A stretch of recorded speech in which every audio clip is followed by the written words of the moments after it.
Bonjour et bienvenue dans notre formation sur l'administration réseau avec Ubuntu. Aujourd'hui, on va voir le protocole DHCP. Donc, nous allons toujours continuer sur la configuration de la carte réseau. OK? Et dans la vidéo précédente, on avait vu comment configurer notre carte réseau avec la commande ifconfig.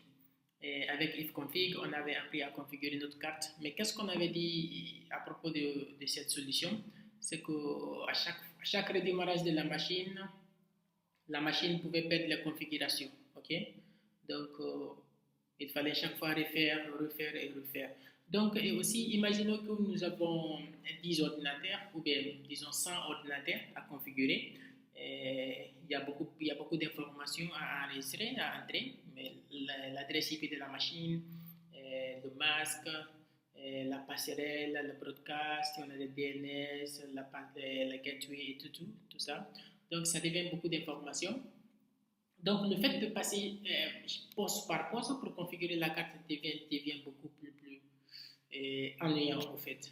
Donc, c'est là que les génies ont pensé à nous. Ils ont créé ce qu'on appelle le protocole DHCP. OK?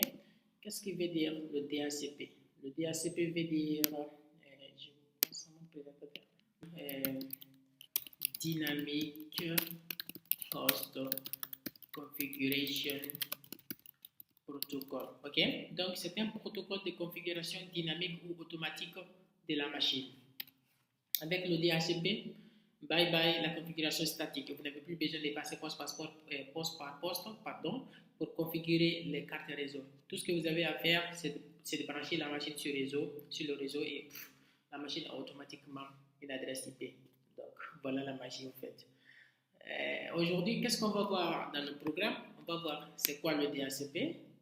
Excusez-moi. On va voir c'est quoi le DHCP et comment fonctionne le protocole DHCP. OK?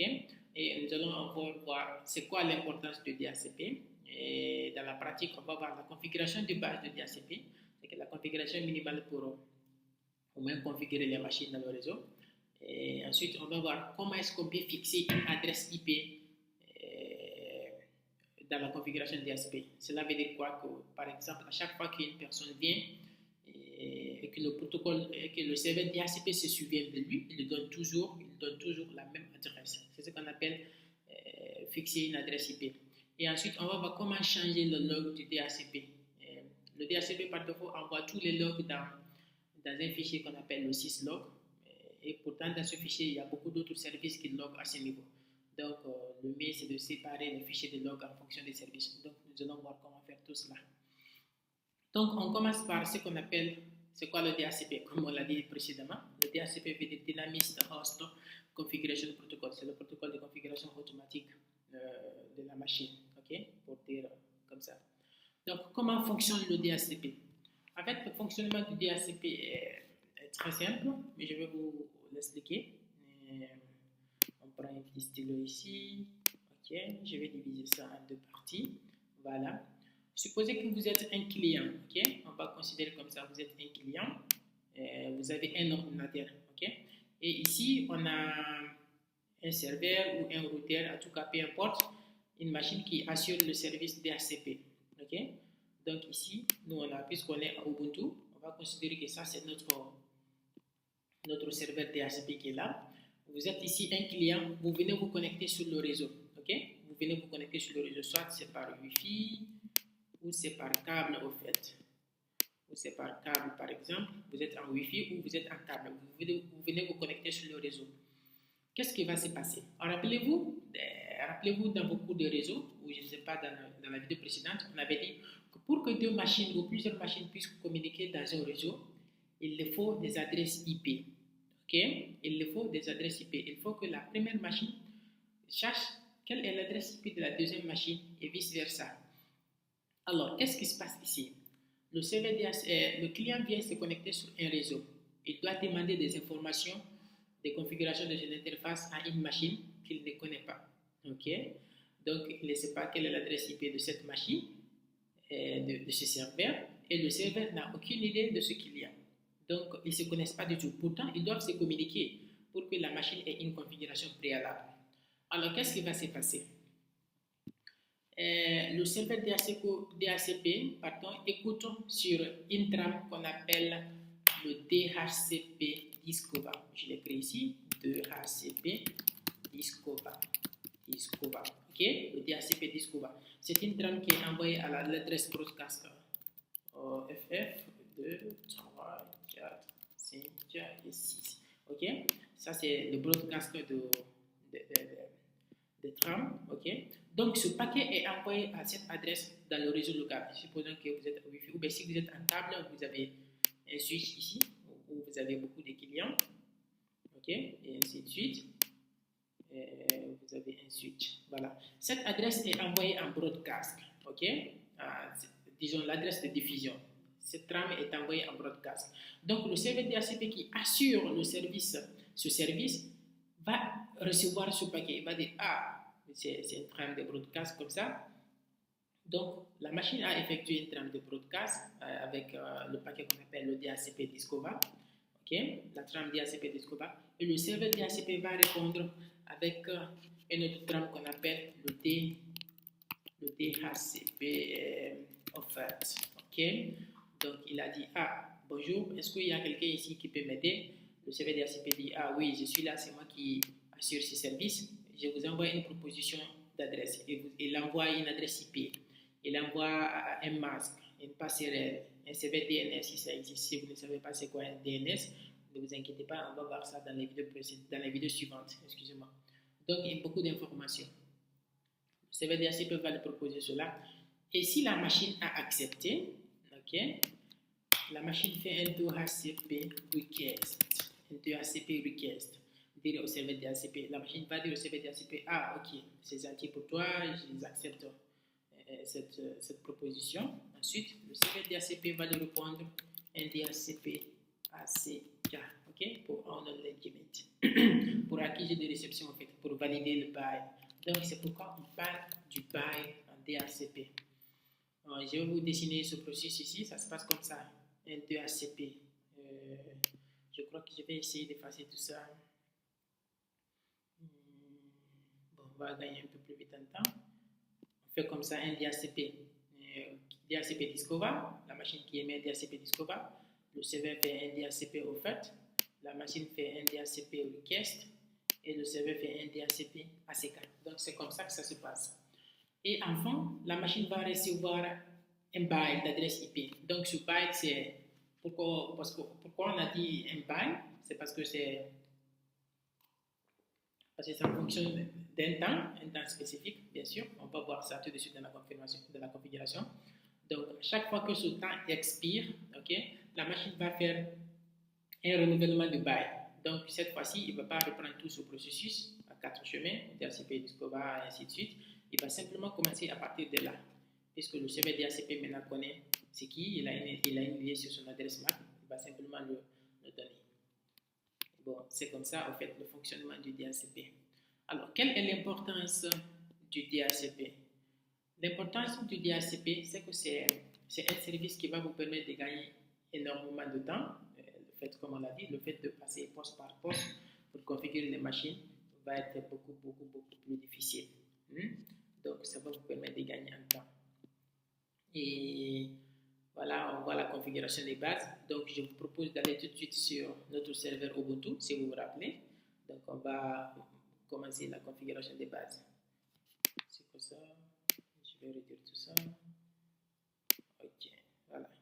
Donc, ici, moi, j'ai un Ubuntu 20 ici. Ubuntu 20, vous voyez.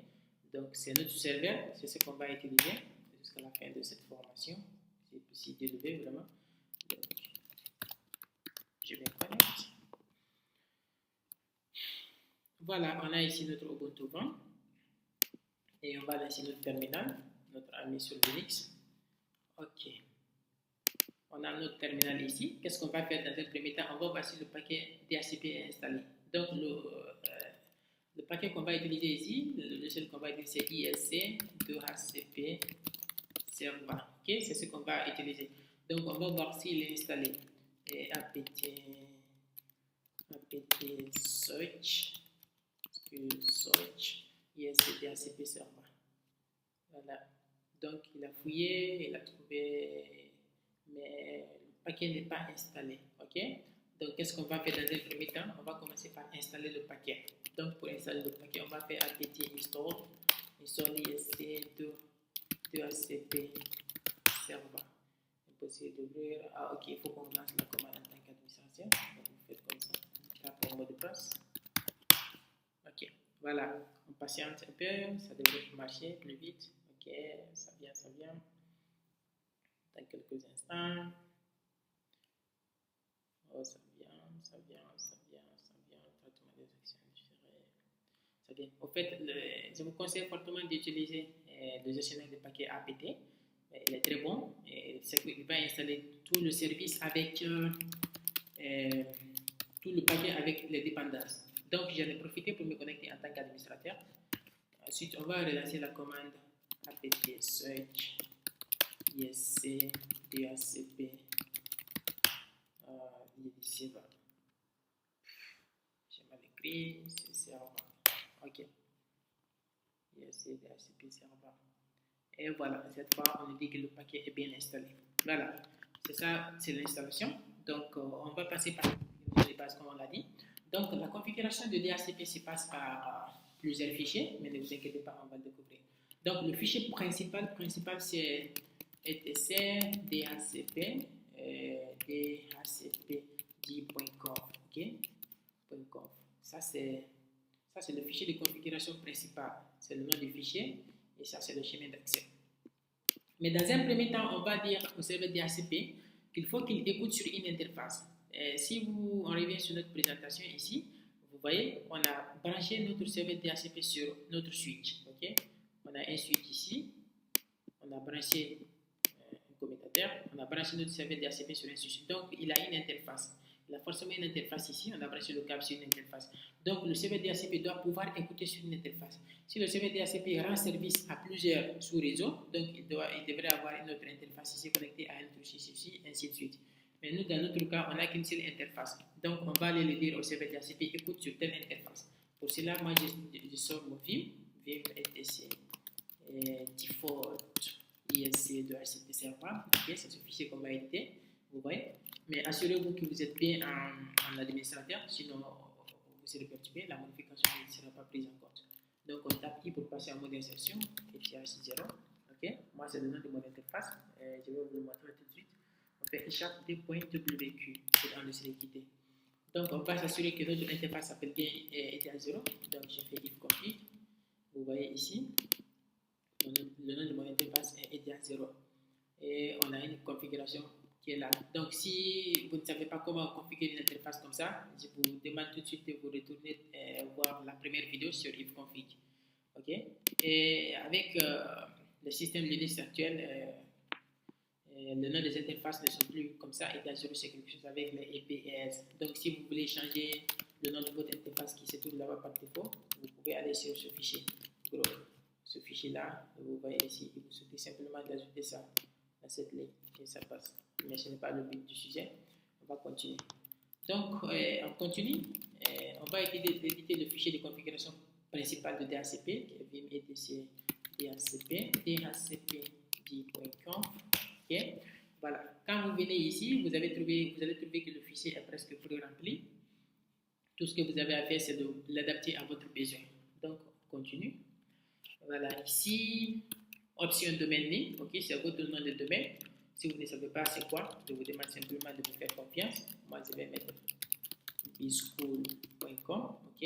Alors, vous allez comprendre tout cela quand on va attaquer le service DNS, le service que j'adore beaucoup. Donc, ici, c'est le serveur DNS. Si vous avez plusieurs serveurs DNS dans votre réseau, le mieux, c'est de les déclarer ici. bschool.com, nimserver 1, nimserver 2. Donc, moi, je fais comme ça. bschool.com. OK. Ensuite, le default list time. OK. Là, ici, si vous vous rappelez, on avait dit que l'adresse était en barre. OK. Donc, c'est ce temps que ça respecte. Je crois que c'est en secondes. Donc, après 600 secondes, l'adresse est renouvelée. Même si cela est beaucoup plus furtif, mais l'adresse est renouvelée à chaque 60 secondes avec notre Ubuntu. Donc, on ne peut pas changer ce temps. Le max list time, c'est le temps maximum de renouvellement de bail, puisque le client a la possibilité de fixer un temps de renouvellement, mais il ne peut pas dépasser les 7200. OK? Le dynamique DNS, ça concerne le DNS. Je crois que vous allez comprendre tout cela quand on va attaquer le DNS. On va revenir sur ça. OK? Le authoritative, je ne sais pas si je le prononce bien. Mais cela veut dire que est-ce que votre serveur, ce serveur est le serveur principal de votre réseau? Est-ce qu'il est autoritaire? Donc, d'où on va dire qu'il est autoritaire? C'est que ce n'est pas un serveur relais, il ne prend pas des informations à partir de notre serveur, c'est notre serveur DHCP principal. Bon, ça c'est la configuration globale. En fait, le fichier DHCP est structuré de deux parties. En fait. Il y a la partie globale et il y a la partie dédiée à un sous-réseau. Okay? Cela veut dire quoi? Comme vous voyez ici sur notre image, j'ai dit qu'il peut y avoir, le serveur peut rendre service à un autre sous-réseau par exemple qui est par ici. Donc les informations globales veut dire quoi? Ça veut dire que ce serveur DHCP est connecté sur tous les réseaux. Les informations globales seront valables pour tous ces sous-réseaux en fait. Donc par exemple notre DNS avec le nom de domaine, on a déclaré globalement. Ça veut dire que tout ordinateur qui se connecte sur le serveur DHCP, même s'ils ne sont pas dans le même sous-réseau, le serveur DHCP va leur donner les mêmes informations de DNS et de nom de domaine. Vous voyez, c'est les mêmes informations de temps. Mais par contre, si vous voulez que l'information soit spécifique à un réseau, par exemple, des informations de masque de sous-réseau, de passerelle, de broadcast, ok, ça, il faut déclarer dans une section subnet. Vous voyez, il y a beaucoup d'exemples ici, mais nous, on va créer le nôtre. On va créer notre sous-réseau. Donc, on va mettre subnet 192.168.1.0, ok, avec un netmask de 255.255.255.0, ok. Ça, c'est notre subnet. On va le délimiter, excusez-moi, 0. On va le délimiter comme ça. Voilà, comme ça. Donc, qu'est-ce qu'on précise? La place d'adressage. OK? La place, le range. On s'appelle comme ça, range. Qu'est-ce qu'on va donner? Je vais remonter ça un peu. OK. Le range. Le range veut dire quoi? C'est-à-dire que si quelqu'un fait une demande d'adresse, il faut lui donner dans cette place. Excusez-moi. Donc, on dit 192.168. On commence à partir de l'adresse 2. Parce qu'on va donner la première à notre passerelle, 192.168.1.50, c'est bon? Ok. Ensuite, on va prendre la gateway, la passerelle, ok. Donc, on va faire option routers, ok, 192.168.1.1, la première. Ensuite, on va prendre notre netmask, option netmask, option, excusez-moi, c'est subnet mask, option mask de sous-réseau, 255.255.0, ok. Ensuite, qu'est-ce qu'on va prendre? On va prendre notre broadcast, ok. Option broadcast adresse, 192.168.1.255, ok. Ensuite, je pense que c'est bon, ok. On a précisé notre place. Quelqu'un qui vient faire une demande d'adresse, il va forcément avoir soit le 2, en tout cas à partir de 2 jusqu'à 50. Donc, toute adresse qui n'est pas dans cet intervalle ne sera pas donnée au client. Okay? Donc, le client a besoin de passer sur l'Internet. Donc, on lui dit, bon, si tu as besoin de passer sur l'Internet, on va te paquer à cette machine qui est notre passerelle. Ça peut être un routeur, généralement c'est des routeurs, des microtiques, peut-être le Cisco, je ne sais pas trop. Ok. Le masque de sous-réseau, on a dit, ok, dans notre réseau, c'est ce masque qu'on utilise. Ok. Mais si votre serveur DHCP rend service à plusieurs sous-réseaux, voilà, ces informations vont différer de sous-réseau à sous-réseau. Donc, le broadcast ici, notre adresse de diffusion pour ce sous-réseau, c'est ça. Donc, c'est ça, on fait chaque 2 points. WQ pour enregistrer ce qui. Ok, on redémarre le service DHCP. Service ISC DHCP serveur restart. Ok, on redémarre ça et on fait un statut pour voir où on est avec la configuration. Statut. Ah, on voit qu'on a un problème avec ça. Où est-ce qu'on a gardé? Ok, on va aller vérifier le fichier de log qui se trouve dans. On va regarder les 5 dernières lignes. Var log 6 log. Ok. Yes, c'est main process exit the process debugging. Ok, on va prendre le 10.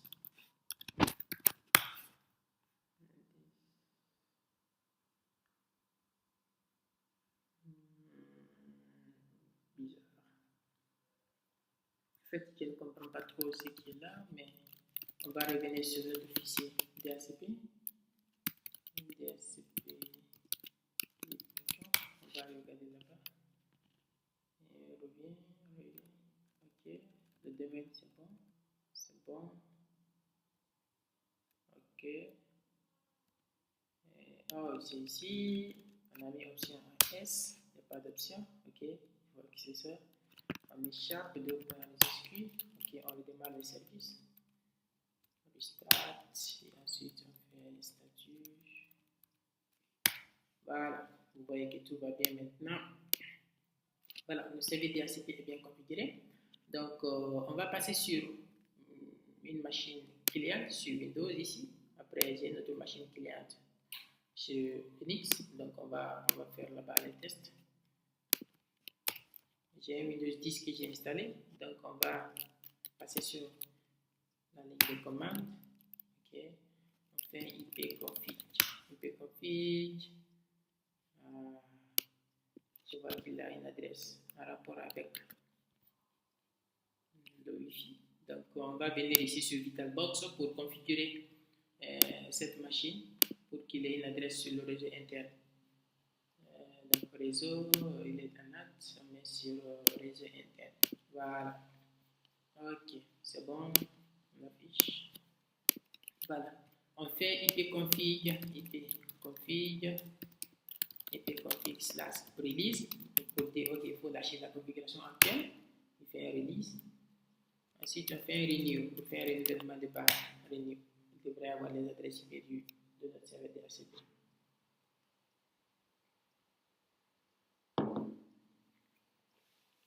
Et voilà. Le serveur DHCP lui donne le 3. On va faire .all pour voir toutes les informations. Vous voyez ici que tout va bien. On a un nom de domaine qu'on a déclaré. On a vu que la carte est en configuration automatique.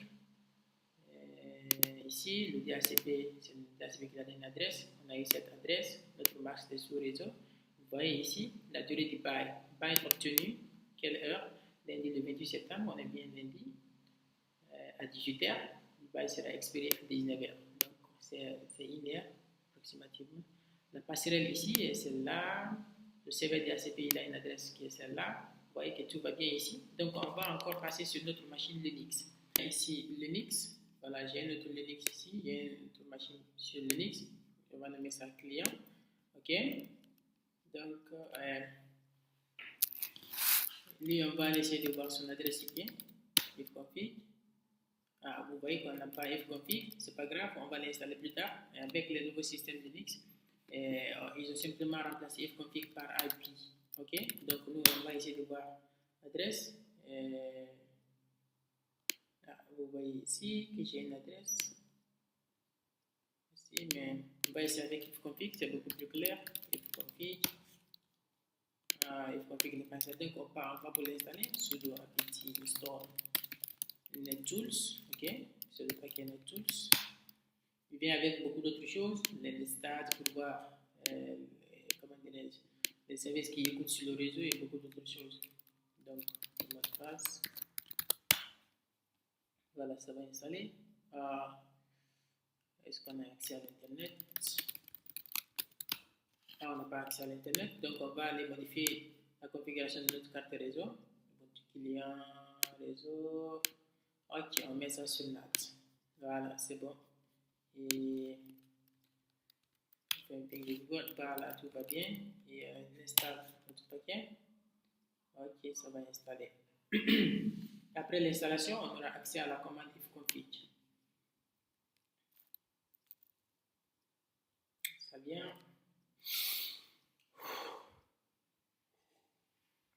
Et voilà, l'installation est terminée. On va faire ifconfig. Ok. On voit que notre interface s'appelle ENPS00. Donc, je n'ai pas pris le temps de modifier ça. Moi, je n'aime pas trop ce nom. Vous pouvez le faire comme je vous ai montré. On voit qu'il a une adresse en rapport avec le Wi-Fi. Mais qu'est-ce qu'on va faire? On va configurer cette carte en DHCP. Okay? Ou plutôt, on va faire une demande d'adresse comme adresse à notre serveur DHCP. Donc, rappelez-vous, on a fait ça sur la machine Windows. On a fait ipconfig release, ipconfig renew pour qu'il demande une adresse IP à un serveur qui écoute sur le réseau. Donc, on va faire la même chose ici, mais pour le faire sur Linux, on fait dhclient. Dhclient de notre interface, c'est ENP0S3.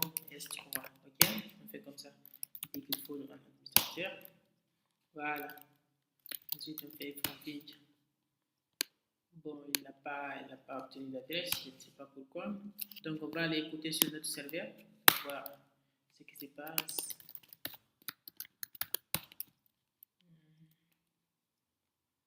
Voilà. On va lancer un snapper tcpdump sur son interface ETIAS 0. Interface ETIAS 0. Ok. Excusez-moi. Donc, on va écouter. On va faire encore sudo dhclient enp 0s3. Mais le paquet n'est même pas, le serveur n'écoute même pas. Est-ce qu'il le reçoit? C'est ça le problème. Ubuntu client, configuration. Excusez-moi, on l'a laissé en NAT. Il faut le remettre sur le réseau interne. Et voilà. Ensuite, on fait. Ah, vous voyez, le serveur commence à écouter. dhclient. Voilà. Je crois qu'il y a. Il faut qu'on le fasse en sudo. Voilà. On va voir ici. Est-ce qu'il y a des demandes d'adresse IP? Ok. Je crois qu'il y a des demandes d'adresse IP ici. On va laisser finir. On va l'arrêter. Voilà. On a certainement quelqu'un qui a fait des demandes. DHCP reply, DHCP request. Ok. Bon, on ne voit pas le débit. Le client, oui, non. Request from cette machine. Je parie que c'est l'adresse MAC de notre Ubuntu. Ici, quand on fait ifconfig, et dans la plate Ethernet, vous voyez ici 0800 qui se termine par 3E. On voit qu'il a fait une demande d'adresse IP. Le serveur a fait une proposition qui est ça. Ok, le serveur a envoyé ça. Il a répondu. Donc, ils ont fait tout le processus. Je pense que ça, il a une adresse IP. C'est ça, 4. C'est ce qu'on a ici. Donc, vous voyez, c'est comme ça on fait des demandes, en fait. C'est comme ça on demande à un serveur DHCP de nous fournir une adresse IP quand on est en Linux. Mais rassurez-vous qu'on peut configurer notre carte en automatique. À chaque fois, on n'a pas besoin de faire dhclient. Ok, la carte sera configurée en automatique. Dès qu'on vient dans un réseau, automatiquement, il fait une demande d'adresse IP auprès d'un serveur DHCP.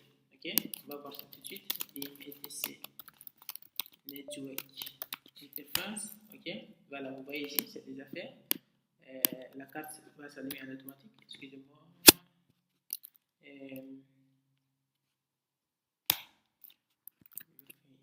Ok, je vais revenir à la fin ici. Ok, on va dire quoi? Mais interface, c'est ENP0S3 iNet et DHCP. Ok, comme ça, on n'a pas besoin de chaque fois. Est-ce que j'ai édité le fichier en route? Vous voyez, il faut être sûr que vous êtes en route pour éditer ce genre de fichier. Donc, voilà. Ensuite, on revient à la fin, on fait interface et NP0S3 iNet, c'est en DHCP, ok. Voilà. Donc, comme ça, à chaque fois qu'on vient dans le réseau, la carte de réseau va s'allumer automatiquement et il va automatiquement faire des DHCP clients, et ainsi de suite. Donc, c'était en quelque sorte la première, la configuration des bases d'un serveur DHCP. Et ensuite, qu'est-ce qu'on va voir? On va voir comment est-ce qu'on peut fixer une adresse IP dans un serveur DHCP. C'est très simple. Pour fixer une adresse IP dans un serveur, on a besoin de l'adresse MAC de la machine. Ok? Comment on peut trouver l'adresse MAC de la machine? Vous faites simplement fconfig et ici vous avez au niveau de l'internet l'adresse MAC. Si vous voulez filtrer tout cela, il faut simplement faire un grep. Ok, des éthers comme ça par exemple. Voilà, vous avez son adresse MAC ici. Donc rendez-vous dans le fichier de configuration. On vient sur notre serveur, on fait bien etc dhcp10.conf. Ok. On vient ici dans notre réseau par exemple, dans notre réseau. Qu'est-ce qu'on va lui dire? On va lui dire par exemple les machines qui n'ont pas leur adresse MAC déclarée dans notre sous-réseau n'auront pas une adresse IP. Donc, du coup, ça va être un peu plus bon. Ça va faire encore d'autres couches de sécurité. Par exemple, on va dire toutes les machines qui n'ont pas leur adresse déclarée, donc toutes les machines qui sont inconnues par notre serveur n'auront pas d'adresse IP. Donc, qu'est-ce qu'on fait? On fait deny non client. Deny non client. Donc, comme ça, il va refuser de donner l'adresse IP à tout le monde. Mais par contre, le client qui est là, host, quel client? Par exemple, on va dire notre machine Linux. Quel est son nom? Hostname. Ok, il s'appelle client. Ok, le client qui est là, client, on va déclarer ça comme ça. Hardware Ethernet. Hardware Ethernet, son adresse MAC. Quelle est l'adresse MAC du client? Ne voulez pas le serveur DHCP, il va donner l'adresse IP en fonction de l'adresse MAC du client. Donc, c'est pourquoi on a appris à afficher l'adresse MAC. C'est 080027 08.0027. Je crois que c'est 8.1. 0800 08027 8.1 51.3e. Ok, 51.3e. Voilà. Ensuite, on fait fixer l'adresse. L'adresse qu'on va lui donner, on va dire par exemple 192.168.1.20. Ok, voilà. Qu'est-ce qu'on vient de dire? On dit serveur DHCP ne donne pas d'adresse IP à une machine qui n'est pas déclarée dans notre directive subnet. Ok, donc la machine qui est déclarée ici, la machine qui a telle adresse MAC, donne chaque fois cette adresse IP, le 20 en fait. Ce qui veut dire que puisqu'on n'a pas déclaré notre client Windows dans notre directive subnet, le client Windows n'aura jamais une adresse IP. On va le tester ça tout de suite. On enregistre. On redémarre le service DHCP. Service ISC DHCP server restart. Ok, comme ça. On va faire un statut pour voir s'il n'y a pas d'erreur. Ok, tout semble bon. Qu'est-ce qu'on fait? On va redemander ici encore un renouvellement de bail. On va faire sudo DHCLIA et NP0S3. Rappelez-vous, c'est le nom de notre interface. Ok, on fait comme ça. On va faire un TCP dump. Je suis sûr qu'on aura quelque chose ici. Tac, tac, tac, tac, tac. On va arrêter comme ça. Vous voyez qu'on a fait. Il a fait des demandes. Je vais montrer au début. Reply. Voilà. Le serveur DHCP. Request. Voilà. Je crois que ça a marché. On va faire un config. Vous voyez que ça a marché. Ok. La machine cliente, la machine Windows et comment dire, la machine Linux client est déclarée dans notre serveur comme une machine qui est connue avec son adresse MAC. Donc, on a dit que chaque fois que tu viens, il faut toujours donner la même adresse IP. Ce qui veut dire que chaque fois qu'on fait un DH client comme ça, il aura toujours la même adresse IP. Par contre, le client Windows qui est inconnu par le serveur, puisqu'il n'est pas dans notre directive subnet, il n'aura plus jamais d'adresse IP. On va faire ipconfig/release. OK. On a lâché la configuration, ce qui veut dire que c'est fini. On n'aura plus jamais de configuration. ipconfig renew. On va lancer encore une capture avec TCP. Donc ici, on va voir ce qui se passe sur le réseau.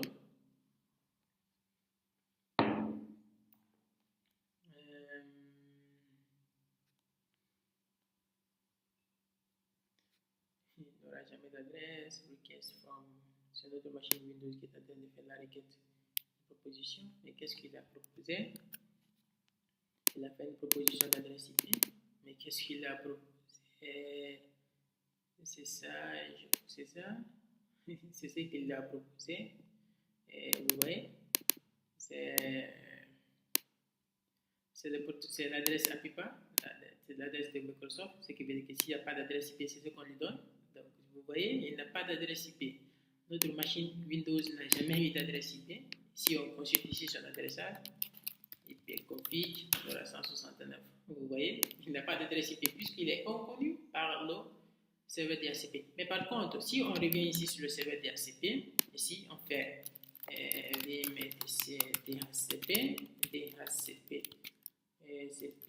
dhcp.conf. Ici, on enlève cette ligne. Deny node client, ok, on arrête ici, on redémarre le service isc.cp dhcp server restart, ok, on fait un statut. Moi je fais toujours ça pour voir si je n'ai pas fait d'erreur. Ok, temporary server. Ok, c'est pas grave, il ne remonte pas la name server, mais c'est pas grave, c'est pas ça le souci d'abord. Ensuite, qu'est-ce qu'on fait? On fait un DHCP release, ok. Moi, je vais toujours écouter ici. DHCP release. Ici, ensuite, on fait un DHCP renew. Et on va voir ce qu'il va nous faire. Request from machine, et vous voyez qu'il a proposé le 3. Donc, ici, on va faire maintenant ipconfig. Vous voyez ici qu'on a l'adresse 3. Donc, toutes les machines qui ne sont pas actuellement connues avec la nouvelle configuration auront toujours une adresse dans notre range, dans notre place, dans la configuration DHCP. Mais la machine qui est connue, qui est déclarée host dans notre configuration, avec les informations de son adresse MAC, aura toujours la même adresse. Donc, en fait, c'est comme ça, les gars, on configure une adresse IP de façon fixe dans le serveur DHCP. Qu'est-ce qu'il nous reste ici? Je pense que ça c'est fini. Voilà. Comment changer le fichier de log? Dans un premier temps, je pense que je suis une fois venu ici. J'ai fait un tel. Si vous voulez regarder le log en live, vous faites l'option F, on va log 6 log, ok. Par défaut, d'abord, tous les serveurs, tous les logs du DHCP viennent ici dans ce fichier. Mais si on jette un œil sur ce fichier, c'est énorme. Il y en a plein d'informations, des informations de connexion, des chèques de connexion, beaucoup de services en fait log ici. Système, serveur, tu vois, il y a beaucoup de logs ici. Bon, il y a beaucoup de services qui log ici. Donc, nous, qu'est-ce qu'on va dire chose? Notre serveur DHCP ne vient plus loguer dans syslog, log plutôt dans un autre fichier qu'on va créer. On va créer ce fichier. Donc, rendez-vous dans ce fichier, dans notre fichier de configuration DHCP. C'est DHCP, ok, DHCP.conf. Voilà, on cherche quelque chose qu'on appelle log facility. Ok, on a trouvé, c'est ici. Donc, on décommande la partie là. quitter. Ok, ensuite, je vais redémarrer le service. Service ISC2HCP serveur. Je vous conseille, à chaque fois que vous faites une modification dans ces fichiers, redémarrez toujours le service. Vous n'allez pas le regretter. ISC2HCP restart. Ok, moi je fais toujours un statut encore. Sur au fait, avant de continuer. Bien. Donc, qu'est-ce qu'on va faire? On va modifier le fichier des R6log. R6log, c'est le protocole qui gère le log chez Linux, ok? Donc, on va aller modifier son fichier, vim, je crois que c'est etc, c'est r6log.t, il y a un fichier qu'on appelle 50. C'est ce fichier qu'on va modifier, ok? Qu'est-ce qu'on va dire? On va dire au local set de ne plus loguer ici. Donc, on va faire comme ça, local set.none, ok? On va dire, qu'est-ce que veut dire cette ligne? Ça veut dire quoi? Donc, DHCP ne log plus ici, dans le var log 6 log, ok? Mais plutôt là. Plutôt tu logs dans ce nouveau fichier qu'on va créer. Ici, c'est local set.all. Log ici dans var log dhcp.log. Ok? Ce fichier n'est pas encore créé, mais il faut bien le créer et donner tous les droits nécessaires. dhcp.log dans var log. Donc, on échappe, on enregistre, on quitte, on redémarre le service syslog, r6log. Donc, service R, je crois que c'est syslog, ok? Syslog restart. Voilà. Service, ok.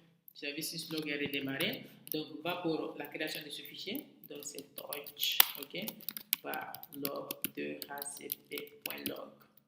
Ok, ce nouveau fichier il est créé. Qu'est-ce qu'on va faire? On va lui donner le droit nécessaire, ok? Avec les propriétaires nécessaires. Il faut donner le droit, il faut donner l'utilisateur à syslog et le groupe utilisateur à, excusez-moi, à ADM, ok? Mais faites attention, il y a une différence entre de admin, ok? Admin, c'est un groupe utilisateur qui peuvent exécuter, qui peuvent faire qui peuvent exécuter certaines commandes avec le droit d'administrateur, avec la commande sudo, ok? Les utilisateurs, donc ce sont ces groupes qui sont là. Mais ce groupe admin, c'est un groupe d'utilisateurs qui sont capables de lire les journaux d'événements, c'est-à-dire les logs, fichiers log. Donc faites attention. Donc, qu'est-ce qu'on va dire? Qu'est-ce qu'on va faire? On va modifier les propriétaires et le groupe propriétaire de ce fichier. Pour le faire, on fait change en name, ok? On met syslog comme propriétaire et ADM comme groupe. Le fichier var log get2hcp.log. Ok, ça c'est bon. Il faut donner le droit nécessaire aussi. Il faut donner le droit lecture et écriture, c'est-à-dire read-write à l'utilisateur et lecture seulement au groupe utilisateur. Donc, chmod, ok, c'est 064.0, ok, le fichier va log de dhcp. Voilà, je pense que c'est bon. Qu'est-ce qu'on fait? On va redémarrer le service. Service syslog restart et on va redémarrer encore le service dhcp pour être toujours sûr. IRC dhcp restart. DHCP server restart. Ok. Qu'est-ce qu'on va faire? On va aller voir dans ce nouveau fichier ici, est-ce que le DHCP a bien logué là-bas? Donc, on fait less va log DHCP. Oups, vous voyez, tout a bien fonctionné. Le DHCP a bien logué dans ce fichier. On va le DHCP request et je crois que c'est le renouvellement des pages qui sont là. Ok. Et on va aller encore jeter un œil sur le syslog. Et cette fois-là, on va prendre la dernière ligne puisqu'il y en a beaucoup d'informations. Le titre dernière ligne. Voilà, ça c'est syslog. Vous voyez, on n'a plus rien de DHCP ici. Voilà, c'est comme ça, en fait, on peut changer le fichier de log. Je vous conseille de le faire parce que plus vous avancez dans l'administration des services, plus vous allez avoir besoin de lire les logs. Par exemple, il y a un problème, un serveur a crashé, quelque chose ne va pas, il faut toujours jeter un œil dans le log. Ok? Et on va voir encore à la suite de cette série de vidéos comment on peut centraliser tous les logs sur un autre serveur, un serveur de log. Mais je ne sais pas quand est-ce qu'on va le faire, mais on va le faire, Inch'Allah. Je crois qu'on est arrivé en termes de cette partie. Si vous avez des questions, n'hésitez pas à le poser dans les commentaires ou si vous avez besoin de m'envoyer un message sur WhatsApp. plus 224, 622, 689, 659. Ça, c'est mon numéro. Vous pouvez me contacter sur WhatsApp. Ok? Je vais vous répondre. Et je vous donne rendez-vous à la prochaine vidéo où on va traiter le routage. Et merci.